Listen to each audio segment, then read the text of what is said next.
Hey everybody, so back again, and I finally got it.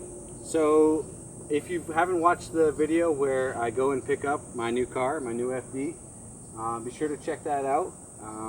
We'll post a link in the description, or maybe like an annotation somewhere, click somewhere, if we can figure out how to do that.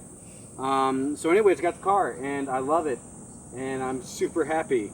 And I'm sure if you saw in the other video, there were some things, some surprises that I hadn't seen in the pictures. Some good, some bad. And that's just what I want to talk about.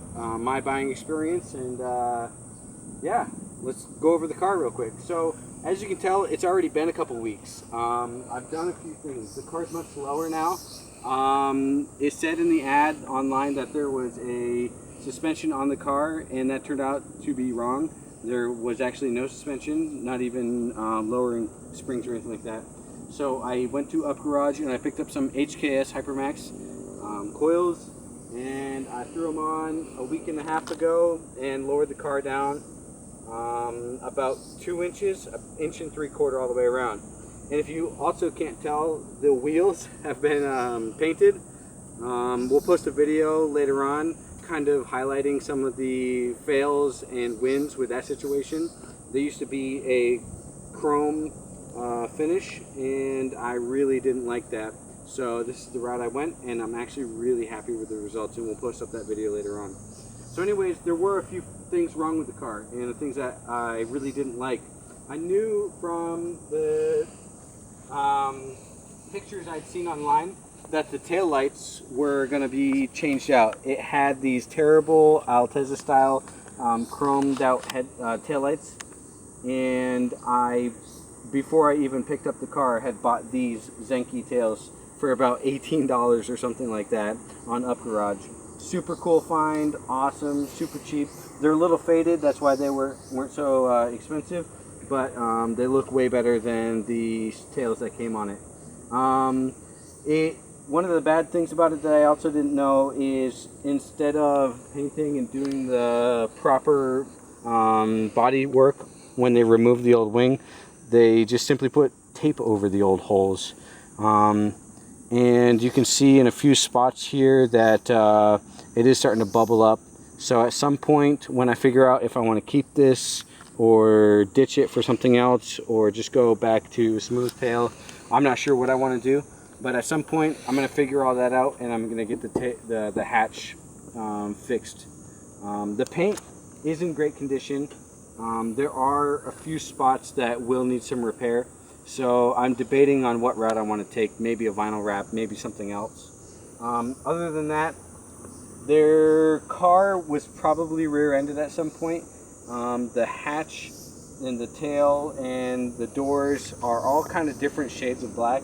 It's really apparent in the sunlight, and you can see here where they taped off there's a tape line here where they had done a respray from this point down, probably before they swapped out for that GT wing. So probably a lot further back in the car's history. There's no frame damage, luckily, and that's probably why they had the other tails on there, and they put the stock bumper back on, even though it's got the 99 spec front bumper and these side skirts on it. So I'm assuming this car's got kind of a mixed history, some of it good, some of it bad. The lock cylinder doesn't work. That's not a big deal. That's pretty common on these cars. It does have a generic Japanese styled muffler. I'm not sure what brand. It says Special Racing Products, Kakimoto Racing. Never heard of it before. It might be rare, it might be cool, who knows. Anyways, other than that, obviously nothing too crazy, nothing too different. On the inside though, the radio doesn't work. It does have the Type R seats, and luckily the cool thing about the cars here in Japan is they do have buckets in the rear, which is really cool, instead of the like little storage pods. So I'm pretty happy with that. I already made myself some suede boots for the shifter and handbrake, and I've got a replacement Nardi wheel that I'm currently trying to rewrap at the moment. I think I said the radio doesn't work. Trying to figure that out at the moment, if I'm going to upgrade it, fix that. It's pretty old, so we'll figure out what I do with that. And really, that's about it for the interior. Last but not least, obviously it's got this 99 spec front bumper on it. They didn't tell me about this or this when I bought it. Literally came with black duct tape just covering these cracks. I know it's a fiberglass front bumper, and I'm not going to do it any justice driving around this low. So I'm debating on when and how I'm going to repair it. But at some point I'm definitely going to get a fiberglass kit and re-resin it, try to patch it up and paint it. Next is on the hood inside. And really there's nothing special here, which is good and bad. It's got this Apexi power intake kit on it. Nothing special. Pretty standard. I think they're like 350 bucks or something like that new.